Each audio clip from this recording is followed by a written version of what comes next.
মামা তোমার নামটা কি? বিপ্লব। মিথ্যা কথা কবে না। না, তুমি হিন্দু না মুসলমান? মুসলমান। তোমার কটা কথা বলে দিয়ে যাবো, কথা কটা যদি সত্য হয় সত্য বলবা তো? জি। একবার কও বিসমিল্লাহ, বিসমিল্লাহ। আরেকবার কও সুবহানাল্লাহ। সুবহানাল্লাহ। রাগ করলা? না, এই নামগুলো নিলে ভালো না ক্ষতি? ভালো। সামাজিক যোগাযোগ মাধ্যমে রাগ করলা ডায়লগটি সবার মুখে মুখে, এবং ফেসবুক স্ক্রোল করলেই এই ডায়লগটি। মিম ভিডিও এবং প্রায় সব কন্টেন্ট ক্রিয়েটররা এই ডায়লগটি কেন্দ্র করে ভিডিও বানাচ্ছে।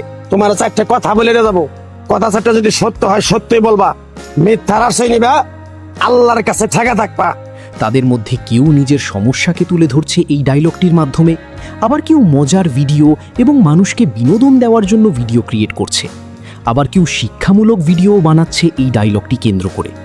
আমার উস্তাদ বলেছে পাগলারে চা খাবি পিঠে আট না, চুরি করে খাবি পেটে আটবো না, তাই আমি পাগলা গাছ গাছারি তাবিজ তোমার দিয়ে কারো কাছ থেকে টাকা খাই না। মামা তোমার নামটা কি একটু বলতে পারো? লিমন সাহেব। মিছা কথা কইবা না।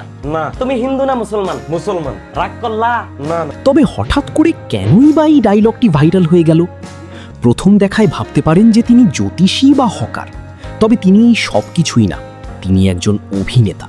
আমার ওস্তাদে বলছে, এই পাগলা, তোর মুখের কথা যদি কেউ বিশ্বাস না করে তার সাথে তুই কথা বলবি না। তাই আমি আমার ওস্তাদের কথা মান্য করে এই তাবিজ গাছ গাছরা দিয়া কারো কাছে টাকা পয়সা নিয়ে খাই না। তোর কাছ থেকে সামান্য কিছু টাকা নিয়ে আমি একসঙ্গে হোটেলে খামু, দিতে পারবি? পারবো। পারবি? পারবো। হাইক লাগবো না, তোর মনটা খুবই বড়।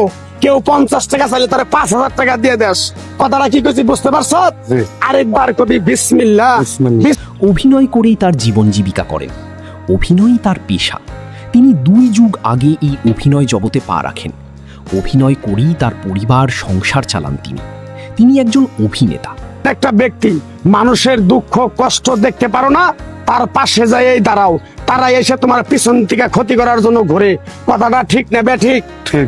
রাগ করলা? না। কিছুদিন আগে একটা বিপদে পড়ছিলা, অনেক বন্ধু বান্ধবের কাছে 10, 20, 50 হাজার টাকা হাওলা চাইছো, তারা তো ফোন ধরেই নেই, তোমার সাথে এখন যোগাযোগ বন্ধ করে দিছে। কথাটা ঠিক না বেঠিক? ঠিক।